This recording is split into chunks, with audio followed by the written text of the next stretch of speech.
Nuances in Corporate Governance. Today, I am privileged to have on our podcast Dr. Cornelius Chipoma. I'm going to ask him to introduce himself. I think that his credentials are a bit of a mouthful, so we've agreed that he's going to do this himself. But before he does that, I'd like for Dr. Chipoma to tell us in a minute what he thought of me when we first spoke for about 20 minutes. I think he'll take it up from there. Yeah, well, thank you. I call council, not layer. So I hope that's okay. That's fine, So, absolutely. so 4 years ago, or thereabout, I was a board chairperson for the Road Transport and Safety Agency, and at the time we were just been appointed, and I was trying to develop a contract for the board. We hadn't been given one, so I was trying to figure out how to develop one. Uh, Logically, the appointing authority should give you a contract because you're answerable to them. So to try and hasten the process, I was looking for guidance from people who might have had experience with developing such contracts. But I quickly learned that it's something that isn't done. So people get appointed to boards. There are no really clear terms of reference and things like that. So eventually, I got a lead to speak to council here, and somebody just said, "Well, if you ask her, she might give you some leads." She's the board secretary for a large organization, so she must have experience with this. So I managed to get her number, and we spoke for like 20 minutes, and I was just wowed by the depth of knowledge. And she quickly resolved what I wanted to know. But at that point, it stuck with me and thought, how is it that somebody could be that quickly knowledgeable and relatable and be quite giving for somebody they actually didn't know? So that really struck me. And 4 years later, we are meeting for the first time, and my assessment of council 4 years ago and what she's done in the last probably just 1 year or thereabout is just amazing. So yeah, that's a very strange story if you ask me. Yes, I think it is strange. The lady who introduced me to you is always surprised when I say, "No, I haven't met him yet. I haven't met him." But when we are talking about you, I talk like I've met you before. Yeah.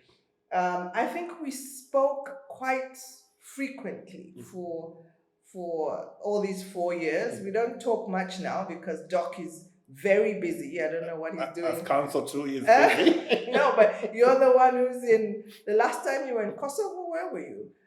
Serbia, Croatia. Yeah. Yes, yeah. And but I think I've kept in touch with him virtually. Thank God for technology. So we speak on LinkedIn, and I follow him, and I think he follows me too. For sure. So without much ado, I think that it's time for us to discuss the topic at hand. And again, before we do that, I think people would like to know who Dr. Chipoma is and why he's so important for this particular discussion. Okay, so I try to feel like I masquerade as many things. So you will find me sometimes in the education sector working on education issues when my background is not education. My PhD is in political science with a bias towards policy. So I guess with that, I can navigate most social sectors. Yeah, sometimes also you find me as the Dr. Chipoma that makes kitchens, because that's something I've done also for some time. Wow. Yeah, so kitchens. Yeah, so yeah, you most people will know me by, some people will know me by at least that identity. Mm-hmm. And the reason is simply that what I find today is that you need to think to maximize who you are. You need to explore, to keep exploring, the different aspects or potential aspects of who you are. And the key thing about all of that is to have an appetite for learning, to have an appetite to think outside your comfort zone, to have an appetite to keep pushing yourself and thinking, what could I do to be more? So the last 20 years, I've worked mostly in the education sector, but of course, I've done a lot of corporate governance work. I taught at the Graduate School of Business, UNZA Graduate School of Business. I taught corporate governance. But I'm always curious about many things. And I'm always thinking, even now, I've started working on my book, which is trying to basically curate everything I think I know, or at least I've learned in the last 20 years or plus. Yeah. So I don't know if that nicely explains who I am, but I think what I'm saying is that we all need to have multiple identities. Yeah, because that's kind of what we need today. Yeah. I think that's very insightful. From what I hear, you're multifaceted and deliberately so, and that's very refreshing. Um, like you said, in the now, the push is towards even professionals to be, they call it T-shaped.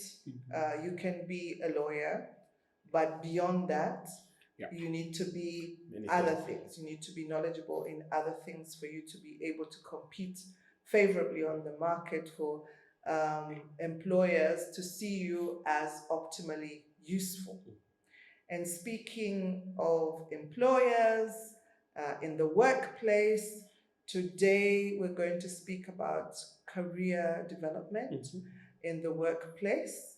I think this, for me, I came up with this topic because I see quite a lot of challenges being faced by us who are in the workplace. Sometimes you feel that there's no space for you to develop your career.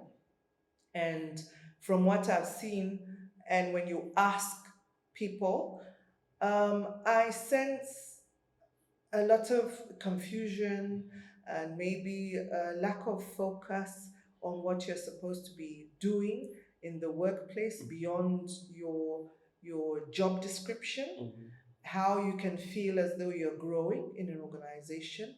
And yes, that's why I came up with that topic. But understanding that I'm not an expert, I decided to bring somebody who can educate us on that issue. So, Dr. Chipoma, it's free lancing, free falling, and free whatever. We'll leave it to you. So I won't pretend to be an expert. I will speak with hindsight. I think being somebody who is heading into his 60s now, I have the benefit of looking back and thinking, what could have I done differently? I think that the workplace or the idea of careers is not well understood. I think professions are partly the problem. People want to be lawyers, want to be accountants, and that's how we are all socialized. But beyond those definitive fields of work is many other things that you can be, because essentially by definition a career is everything you end up going through and become over time. But you can only experience that if you're intentional about it, if you are clear that your life is a journey, that there'll be twists and turns, that the only way you keep moving forward is if you keep growing. Now, when we apply for a job, I use the metaphor of looking from the outside inside. It's a little like when we were young, we didn't have the television set, so our neighbors had a television set, so we would watch TV from the window. But that's like the job. So one moment you're outside looking in and hoping you might get in. And then when you do get in, you forget that once you were outside. And you start to, I use a metaphor of making yourself comfortable. Buy the nice couches or just outfit your experience in that place so that you don't feel you have to go anyway. In that case, a key driver of that kind of thinking is more that people think about security. Oh, I have children, I can't pay my bills, and so forth. But what they don't actually realize is that the only security you can ever get in life isn't the security of a job that promises you a pensionable income. And the only security you can ever have in life is your growth. When you grow as a person, you become more confident about who you are, what you can do, and so forth. And in today's world, all of us need to think about um, what we know in a monetary way. Because if you keep asking yourself, what do I know? How can I monetize this? Then you are a little bit more motivated to learn stuff. Yeah. And then your point about, I get into a job, I only do what I do because this is what my job description says. I always joke, especially for young people, that even if you found that the windows were dirty, nobody had cleaned them and nobody asked you to. The good thing is, if you clean them, you might find this job advertisement that says, ability to clean windows is an added advantage. you know. So at that point, you would be eligible to compete for that position. But if all you did enough as prescribed by your job description, then you miss out on the opportunity to actually grow. The other point I make is that with artificial intelligence today, and the comments that I made about how it is likely to displace humans, the truth about a workplace is that they're not really interested in the bodies that carry the skills to the workplace. They are more interested in the skills. So if they could get the skills to do the work as artificial intelligence is now suggesting can be done, they really don't need your body there.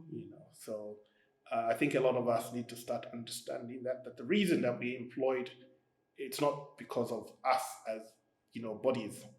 It's because of the skills we bring. It's a little like, again, another metaphor I'd like to use is a medicinal one. If you see medicine, the body of a medicine, a Panadol, the white stuff you see, that's just there to carry the chemical part that is medicine into your body, as is liquid when it comes to liquid medicines. It's a lot like us. If you could do without those, you could simply, get medicated in different ways. So, yeah, my point is when you enter a workplace, be fascinated by the opportunity you have to learn stuff. Because once you were looking outside, inside, and now you are inside. So you just have to have this insatiable, motivation to try and learn stuff. Yeah. Okay, that's interesting. Getting into a workplace and being excited about learning more about that workplace and learning about what else you can do. Yeah. That's what I hear from you. And is that the way you can grow your career? For example, is that the way I can get promoted? Is that the understanding or the correct understanding of career? Because I heard you say a lot of us don't really understand career in context. It's much more than what you do. So I think the questions or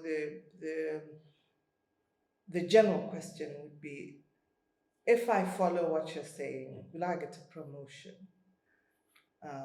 Or is that the remedy you're prescribing for me? Or is it very personal growth? Yeah. Yeah, so, people hang around the workplace and complain, I do my best and I haven't been promoted, so and so came and stuff. Promotion shouldn't be a motivation for you to do stuff. I say this because as soon as you get promoted to the next level, you might quickly become dissatisfied because Mm-hmm. in most cases, your motivation for promotion isn't the extra responsibility, it's extra income. Mm-hmm. And so usually I say, um, grow yourself so that you can grow out of that situation. So that the only promotion you can get is the one that takes you to the next best opportunity.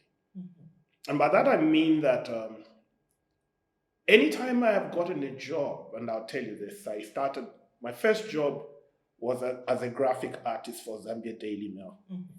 My second job was as a management trainee in the Standard Chartered Bank. Mm-hmm. My third job was with government as a planner, and then as an education advisor with an international agency, and now as a consultant with other international agencies. Mm-hmm.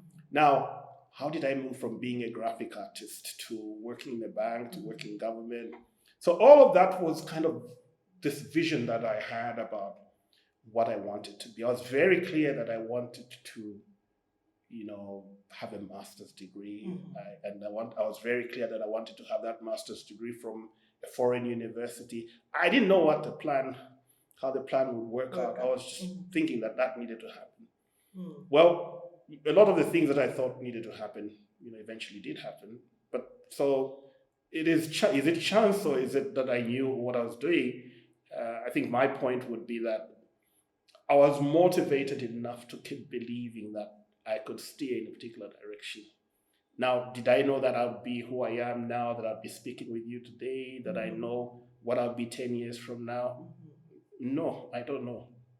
Um, but my attitude towards work is anytime you give me the opportunity to do something, I always ask myself, so what am I going to get out of this? And then the second question is, so how am I going to get away from this? So what am I going to take away? How am I going to walk away? So in all of my jobs, the first instinct is an exit strategy in the first week. So I get the essentials of what is the compensation, what are the conditions of service, what is leave, and all of that. And then I start planning my exit. Now, do I know when I'll finally exit? No. But I make a conscious decision about developing milestones about that journey in this particular workplace. So the last job I quit 10 years ago, I really didn't have any business quitting that job, but I just felt like I needed to move on. And most people were like, are you sure? What is going on? What are you trying to do? And I said, in life you only have this one chance where you get to explore who you are. Now, the reason is that basically, if you don't take risks, there's no such a thing as a calculated risk, by the way. You just take risks. It emboldens you to keep growing who you are, to keep feeling. It's not there's no science about it. That I now know that I'm a Dr. Chipoma, so I know stuff, then I can just, jump from one situation to another. That's not the point. The point is that at some point you have to keep asking yourself, is this the best that I can be? Or am I just good? I don't rock the boat, you have school fees to pay, people to feed, and if you move away from this, your world will come tumbling down. So the last 10 years, I'm glad I quit my job because I've done stuff, that I never imagined I would do. Governance work, education stuff, different kinds of things, basically, that I couldn't have done sitting in my old job. Yeah. So for me, when you get a job, think of it as a journey. As soon as you're accepted, think of it as a journey, and then develop some milestones around that journey. You don't know how long you will be. A lot of people are not comfortable with a 3-year contract. They are thinking, first year, I'm just finding my feet. Second year, I'm getting comfortable. Third year, I might be looking for a job. No problem. No problem. If you're not looking for job security, your second year is when you start asking towards the end. So how do I close this Yes, out? yes. What am I taking away? How much can I, apply what I've learned to other stuff? Yeah. So when you develop that kind of mindset, I'm not saying again that it's easy, but you keep telling yourself, as I've done working on my own the last 10 years, that I've done it for 10 years, so what would stop me doing it for another 10 years? Yes, yes. So you start to see also that the work you do, you have networks, people you connect with, people who know what you've done. I get shocked. I meet people who tell me, "Oh, we remember something you did in 2016 and we're still looking at it." But those are kind of the other things that you need to do in a workplace. Be visible, engage people, be available, be that person that is a problem solver that people can speak to. I always talk about branding and how you can brand yourself as this person that is accessible. I mean, I didn't know you, but in 20 minutes you managed to persuade me to make you my mission. Like, this lady knows so much stuff. What is she doing? Why isn't she? And of course, you can tell the story about how I harassed you over so many things. Telling me I should start writing. Yeah. But I feel vindicated. I mean, here we are talking about all of these things. But that's the potential we have as human beings. The other thing is that for older, more senior people like yourself and myself, people become apprehensive about, no, I'll be turning 60, I'll be retiring, and so forth. What they don't understand is that's basically your prime. That is basically your prime. You or a younger you from 5 years ago could never run toe to toe with you. Yeah. So you are at your most valuable. So what you need to learn is you're not going to put a job application and compete with a 20-year-old. Are you counsel? No. Compete with the 30-year-old. No. A 40-year-old. No. Because basically you have moved to a different level.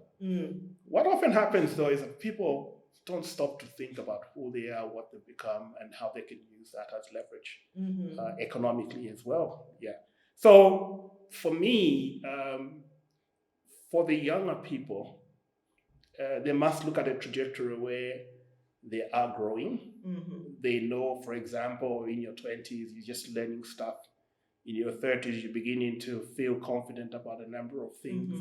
In your 40s, you're likely in a leadership position. In your 50s, you are a senior management, top leader of a big organization. But still at that point, there's kind of apprehension, like, where do I go from here? And most times people don't actually think about that. They're more worried about, losing that job, losing the benefits and so forth. But, as I say of you, the stuff you've generated, the resources you've generated, posted on your LinkedIn. By the way, I think for those listening, develop a habit around LinkedIn. And by that I mean, you don't have to post stuff, but make a habit of reading stuff, following people, and learning about what the other people are doing. The other part is something, again, I harassed counsel over, was learning to describe yourself in a paragraph from a professional side. Like, most difficult. I don't know how many times I had to rewrite my LinkedIn profile because of the doc. He'd read it and he says, "No, I don't like it." I'd pull it down, and finally he said, "Okay, this sounds like you." And I can attest to the fact that the way you package yourself is very important. And you don't have to be 50 like me. You don't have to be 60 or almost 60 like you. You can be 25, 20, and still be able to properly package yourself. Yeah. Yeah.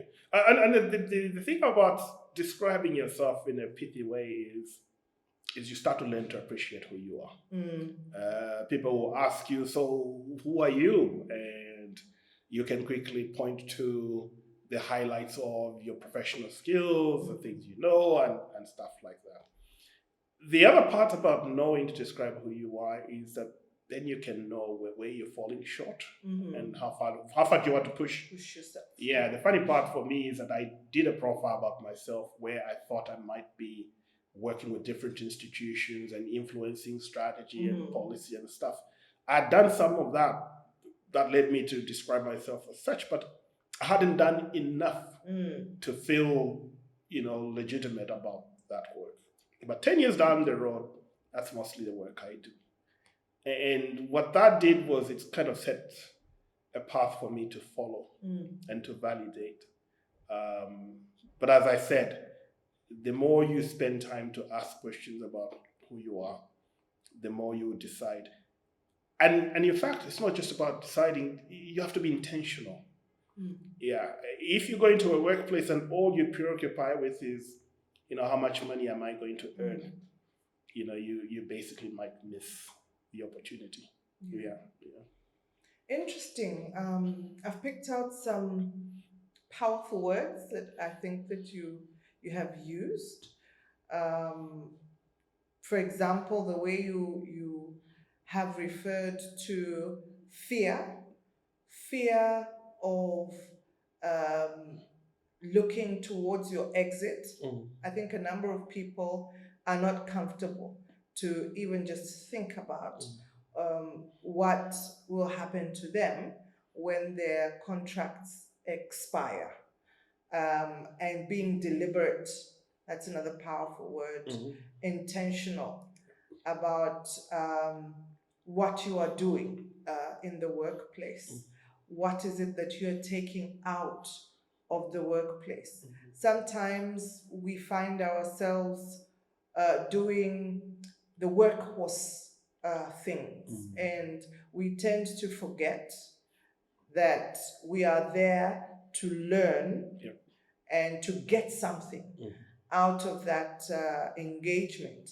And so for me, a lot of awakening portions of your explanations, I find that even I'm learning maybe to discover more about myself and not believing that I have arrived and I don't need to do anything else. And I think that sort of adds to making yourself irrelevant, because if you believe that you have arrived and nobody wants to use what you have, you end up getting depressed, because then you can't see that you can improve, or any areas of improvement, or revamping yourself. You spoke about personal branding. I know you and I have spoken a lot about personal branding, and one other funny thing that I went through with Dr. Chipoma was redoing my curriculum vitae.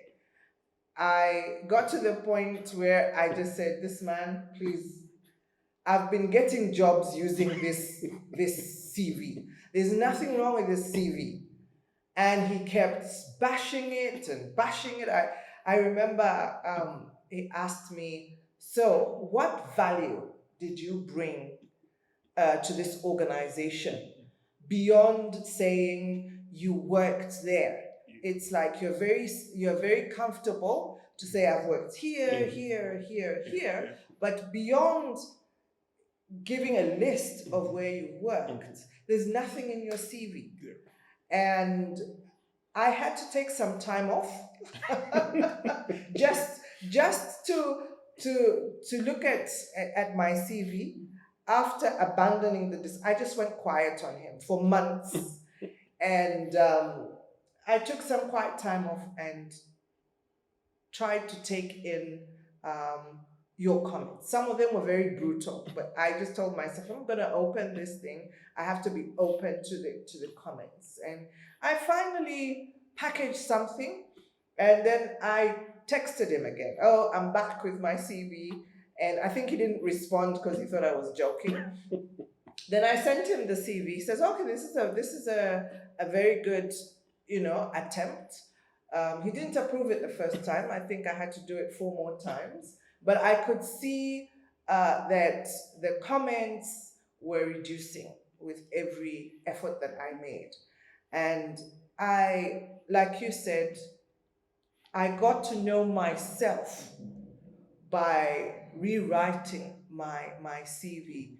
And I could actually now identify what was strong about me and what was not so strong about me and what was completely weak about me.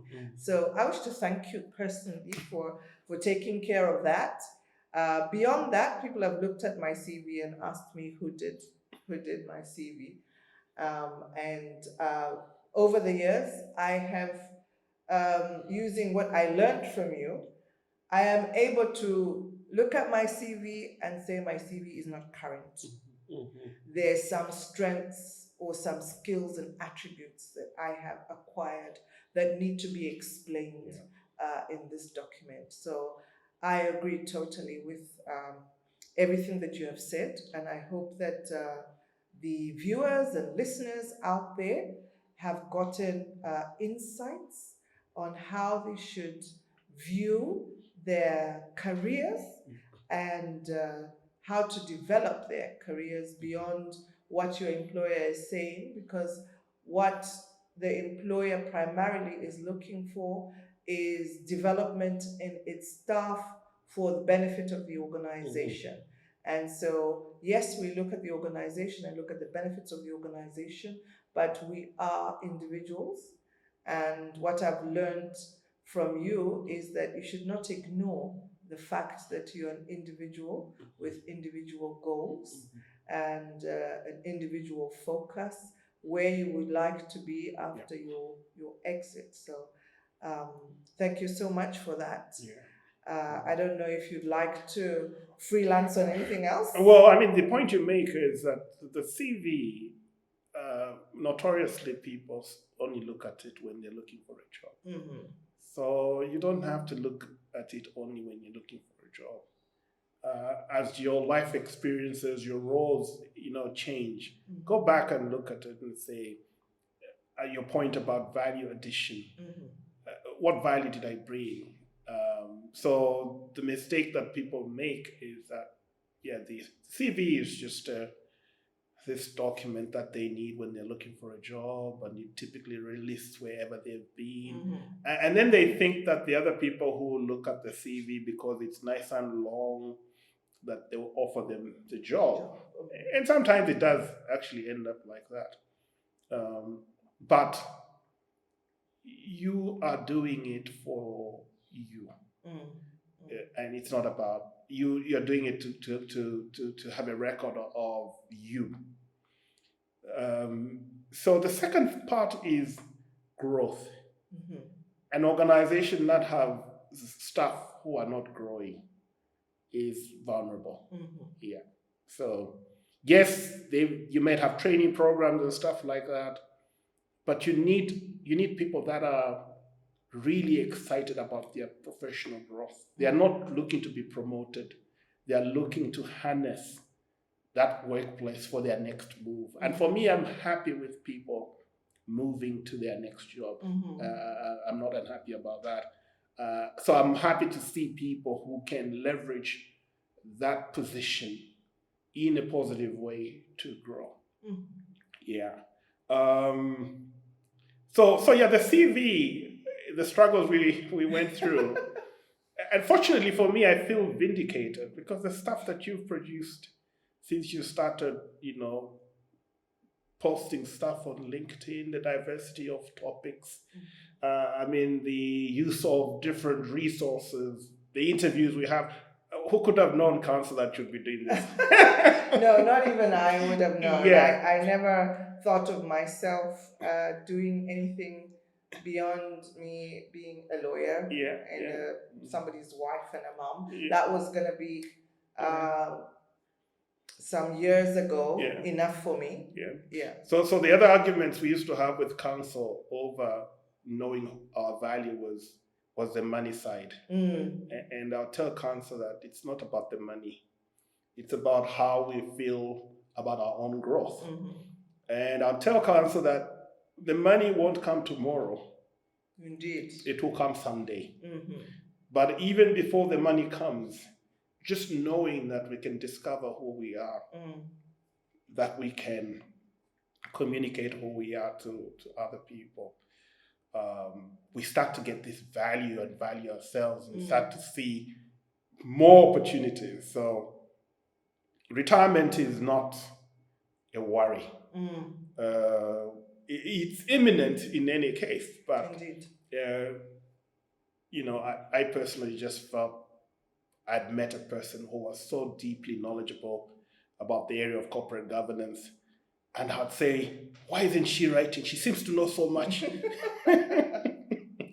So I'm glad to be vindicated. And basically, I've been impressed with all of the stuff you've put out. And all of the stuff that you put out are real life experiences that actually most people today want to benefit from real life experiences. It's not hypothetical. And for a person in a senior leadership role like you are, people like to see leaders that are accessible, bring everybody along, are growing themselves, and they're not preoccupied with their own power. And a lot of that for me, from everything I've known about you in the last 4 years, speaks to that kind of character. There's a lot of times when people assume senior positions and they confuse those positions with themselves. So I always say that, especially when it comes to solving problems in a workplace, don't think about how you feel, focus on what needs to be done.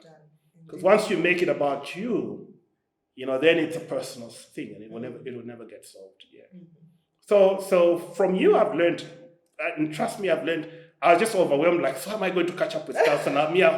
I was the one that was pushing her to do all of these things, and now she's producing, video stuff. She's producing websites and content and stuff. But that just proves that you have so much potential, and that applies to everybody. Most people are just willing to, disappear. And the other thing is that the stuff that you're doing also is not easy. For you to be successful, most people that are successful, in fact, all people that are successful at what they do, really work hard. There's no shortcut about it. And unfortunately for the younger people today, most are impressionable. We live in this culture where people see people driving Hiluxes and Ford Ranges. They don't even know how people acquire those material things. They don't know that they're deep in debt. But everybody's impressionable. They want to quickly fast track to a situation where they feel like they've arrived. But I think for young people, I'd say that there's so much to look forward to. And the biggest lesson I learned in the last 4 years for me was COVID. When COVID happened, we all believed it would go away in like 2 months or something like that, and everything never did. And everything would come back to normal. COVID taught me we are vulnerable. There is no security. There's no security in anything. The only security we can have in our lives are the contingencies that we're deliberate about making about ourselves. So so the career is partly I think the problem was when we were in secondary school. We went to a careers master. They told you a career is a lawyer, accountant, and so forth. No, a career is a journey, and you are the captain of that journey. You have to keep steering and keep learning and keep growing. Because you never know where you end up. Wow. Thank you so much. You are most welcome. Thank you. Congratulations for everything you've done. Thank you so much, Doc.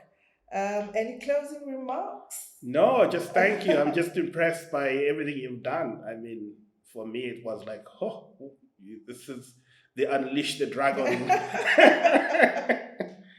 Well done. Thank you. And I hope you appreciate who you are, what you know, and the value that you bring to not just your workplace, but the greater society that obviously follows the stuff that you put out. Thank you. I consider this, like you taught me, a journey.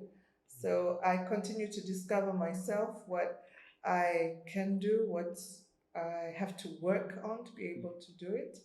And yes, thank you so much for encouraging me to be what I am today. I think Dr. Chupoma used to encourage me every day until I actually wrote something. And I'm very grateful for that. I am hopeful that I continue um, thinking outside the box so that I can share with colleagues and also learn. So, with that, thank you very much for taking time to watch and listen to us on Nuances in Corporate Governance. And see you next time. Thank you.